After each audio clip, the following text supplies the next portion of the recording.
Therapist. You can find me at Joliet and at movementthinker.org. The next video that I'm going to do is on thoracic extension. The thoracic spine is essentially from the neck to the bottom of the ribs. It controls your ability to elevate your chest, turn your trunk, right? And so if it's stiff, you might not be able to get into this military-based posture. You might be stuck down here, okay? And you might lose the ability to rotate, which really sucks if you play golf, right? So one of the things that you can do is work on your ability to move that area of your spine. I got some tools here, right? Half foam roll, some sort of ball. It's kind of firm, but you know, it's softer than a league ball, softer than a softball, but harder than a kickball, okay? And then something called a peanut. These are homemade. I'm going to give credit to Kelly Starrett because he's the one that really popularized these.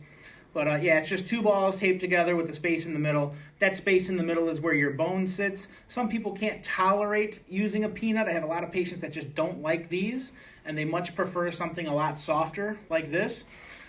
Also, when you're putting something behind your back on your spine, the larger and the softer it is, the easier it's going to be for you, the less discomfort you're going to experience with using it, because there's a larger surface area, more contacts with the ball on your back.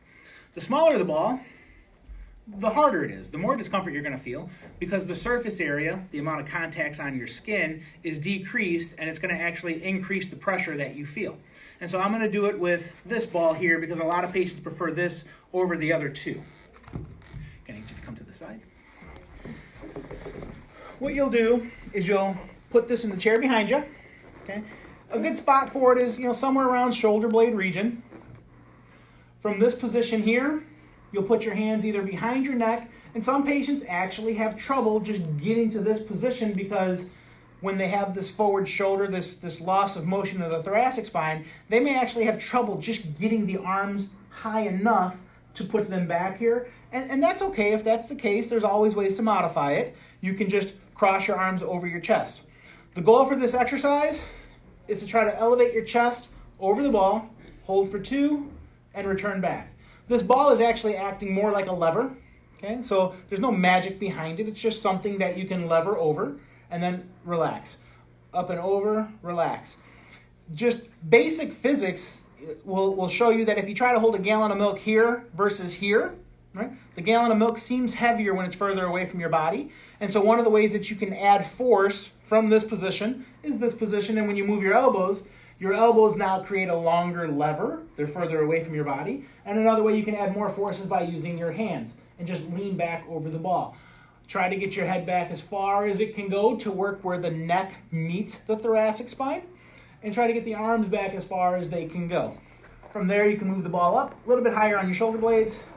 And then again, overhead and return back. You should feel a pressure. You might feel a strain. Nothing that you do should create lasting pain. This is a good way to improve thoracic mobility for golf, baseball, posture, raising your arms overhead. And when we look at changing stress tolerance or stretch tolerance or tissue remodeling, these are all terms roughly mean similar stuff, improving your body's ability to move some sort of tissue. Typically takes about 6 weeks.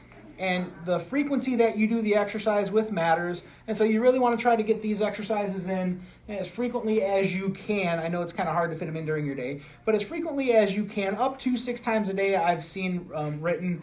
And anywhere from 5 to 10 repetitions all the way up to 120 repetitions a day I've seen written. And so again, it's all about just improving your body's ability to move. And we're not trying to treat anything with this. We're just trying to get you to move better, because when you move better, you live better. Thanks for watching.